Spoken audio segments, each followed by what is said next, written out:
Hello.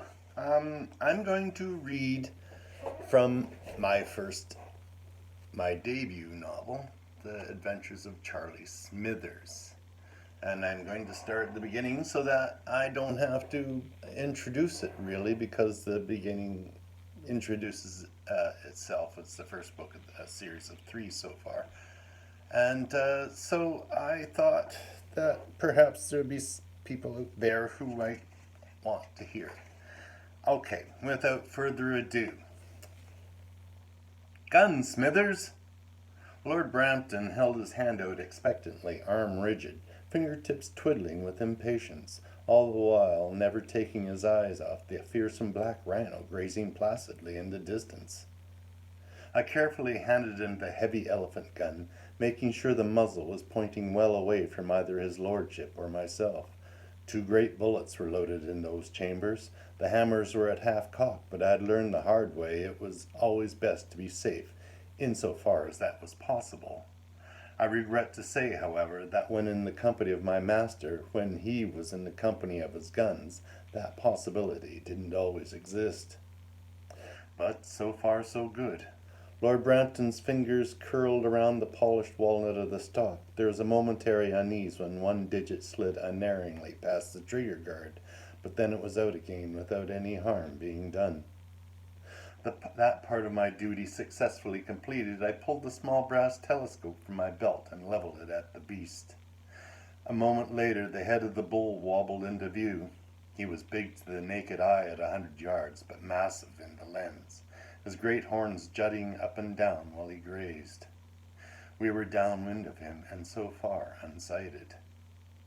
Lord Brampton leveled the great rifle at the brute and sighted down the shiny blue steel of the twin barrels. "Head will look good in the gun room, what?"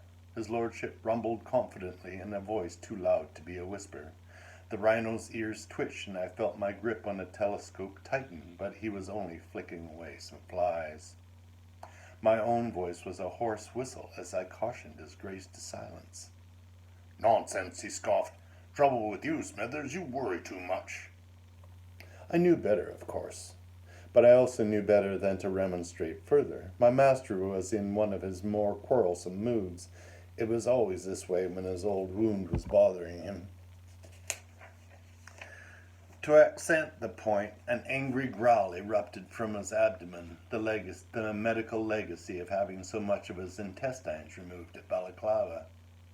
The rhino's ears twitched again, then centered, his great head rising while he peered short-sightedly in our direction.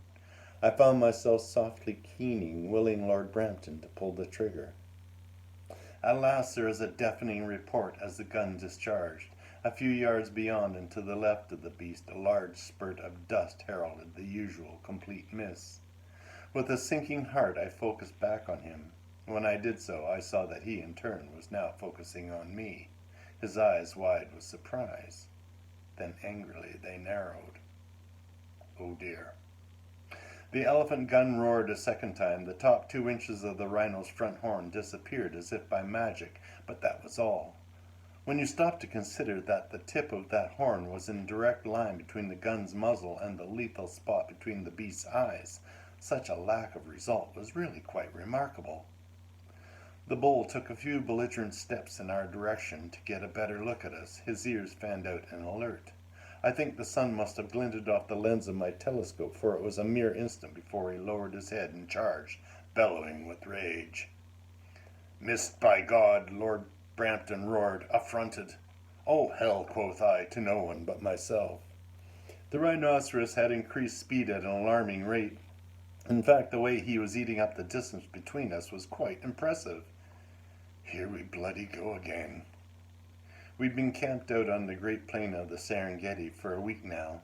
As usual, his grace had failed to hit a thing, not even a wildebeest, and this, you'll note, after having worked our way to within 50 yards of a herd so vast that it stretched in every direction for as far as the eye could see.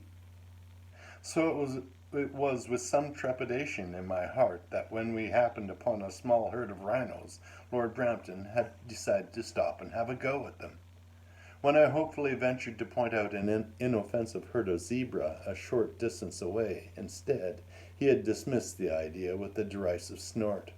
For all evidence to the contrary, my lord had a supreme confidence in his own abilities as a dead-eye marksman, and, misguided or not, it was his towering ambition to be accepted as such by his peers. Now, true to form, his appalling lack of skill, or luck, or whatever else you might care to call it, had remained steadfast, and had not forsaken him. So it was with a sinking feeling that I passed the other gun to his lordship.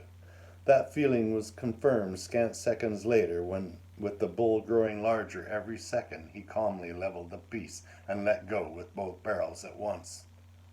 Those great slugs should have stopped the beast in his tracks, but he never even slowed down. Where they had got off to no one could tell, but one thing was sure, they never registered in any of the rhino's sensory apparatus. Not to worry, though, he seemed quite infuriated enough already. There was only one thing left to do.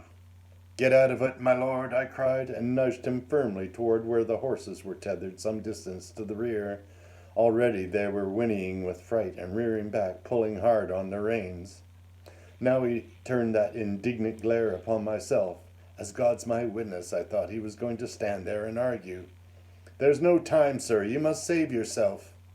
His face worked furiously for a precious moment, and then, praise be, seemed to recognize the urgency at last. But true to his sense of dignity, there was no hurry in his step as he turned away. The very square set to his shoulders proclaimed with immense pride that a Brampton never ran. It would have to do.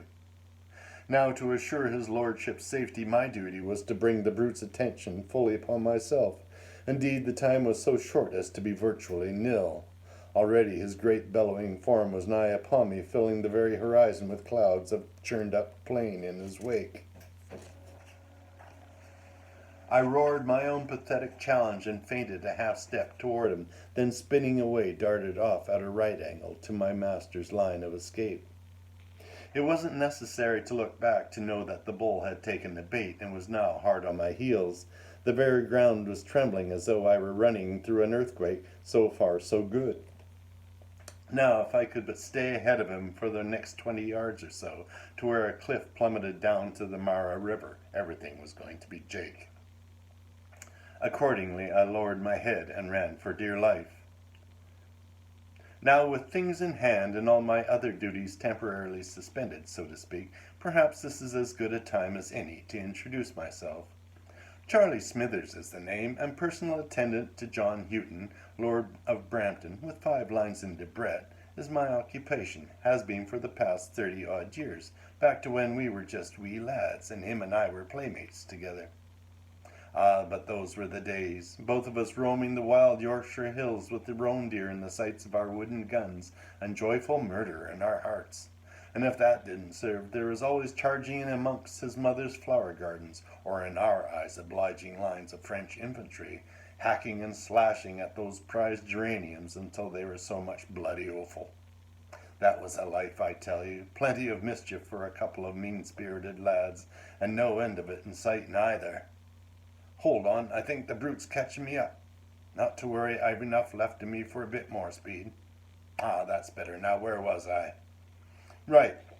His Nibs and me was mates. Well, not mates exactly, but as close as a peer could be to his servant and vice versa.